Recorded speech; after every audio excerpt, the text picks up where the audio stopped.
Hello, and welcome to SPS Talk, a podcast by and for leaders in the Solutions for Patient Safety Network. I'm Trey Coffey, the Associate Clinical Director of SPS. Before we get started, I have a few brief announcements. In April, we launched our nephrotoxic acute kidney injury work. At the May National Learning Session, we launched 2 pioneer cohorts related to employee and staff safety. Those are slips, trips, and falls, and patient behavioral events. We recently completed a board training, and we have another board training in September in Bethesda, Maryland. And last but not least, our next National Learning Session for hospital leaders will take place on October 17th to 19th in Atlanta, Georgia. Today, I have the opportunity to introduce Dr. Diane Heatley from American Family Children's Hospital. Diane is a pediatric otolaryngologist and has been the medical director of American Family Children's Hospital in Madison, Wisconsin since 2011. For those of you who are privileged to know Diane like I do, you will know she's a passionate and relentless advocate for advancing safety culture.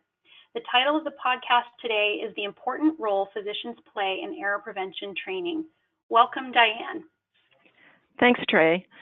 At American Family, we're a 111-bed full-service children's hospital associated with UW Health, the University of Wisconsin Academic Medical Center in Madison. I give you that introduction to acknowledge there's different structural and political factors that come into play as a hospital that's part of a system versus as a hospital that's freestanding. Both have hurdles to manage. They're just slightly different. By the time we were just a year into our Solutions for Patient Safety journey, it became clear to us that we really weren't going to get a long way with our hack work unless we also started to get a handle on our culture. We joined SPS Culture Wave 5 not quite 1 year after we joined SPS. It was a ton of work, sometimes overwhelming, but it really put a structure around our thinking and on how to handle things. The quality department of our entire system had not completely formalized their structure either, and took the opportunity we had with SPS at Children's to come along for the ride with us as the guinea pigs.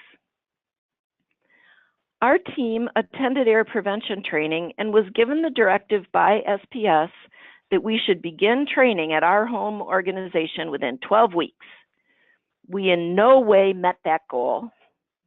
And about 4 months after the SPS classwork was when we began meeting with our adult education team, nurse educators, the people who grant continuing education credit, human resources, and lots of others. We completely disassembled the SPS course and reassembled it into something we thought would be successful with our team in Madison.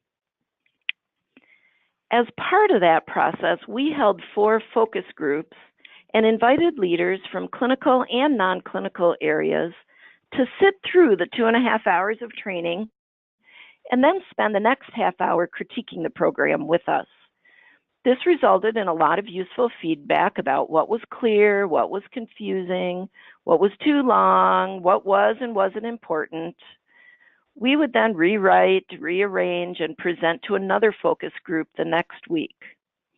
One piece of advice was that having 2 trainers for each session kept the audience more engaged. Another group made the comment that if we expected our physicians to sit through this training, which we certainly did, we'd better have a physician as one of the trainers so the trainees would recognize how important the information was. So although I was one of the instructors for all of those feedback sessions, since our plan was to hold 2 sessions a week for 9 months, I knew I needed to recruit some additional physicians to teach. And this is what I found. Our group of about 200 specialty physicians at the time, a few had been part of the feedback groups. We contacted them, and they immediately volunteered to be part of the training team and really covered the first 3 months of training. Others volunteered after taking the class during those first 3 months or hearing about it from a colleague, and suddenly we had enough. We called this effort our Culture of Safety class rather than Error Prevention class. Physicians, of course, can find an argument in nearly anything. Some don't like to talk about standardization. Others don't like to talk about efficiency. Others argue about call and compensation and whatever else is put in front of them. But approaching them with an ask to be involved in training their peers and everyone else who works at their children's hospital about patient safety was amazing.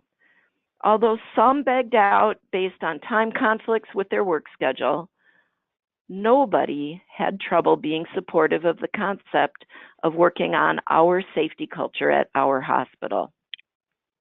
In fact, I found them proud to do so. We gave them a lot of structure. Here's the slide set. Here's a verbatim script that will keep you on time.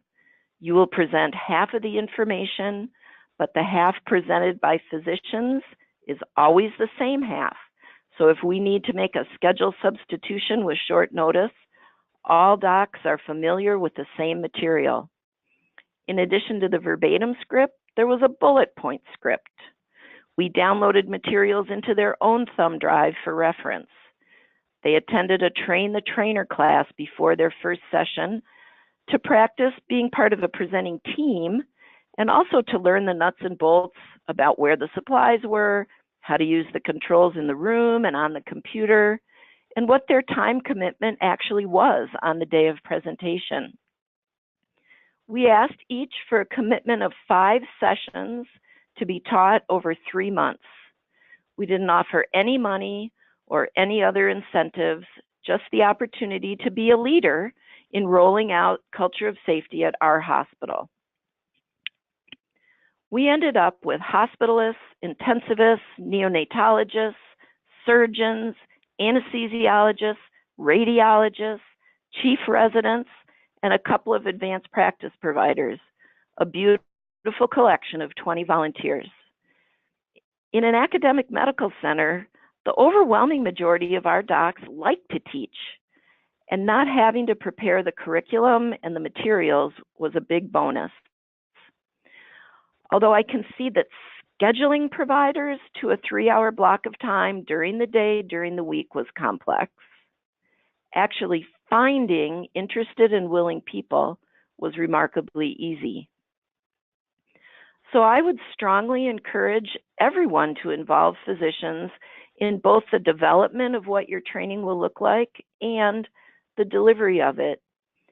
It makes the message so much stronger, not only to trainees, but in our case, it also sent a very powerful message to senior system leaders and various leadership committee members.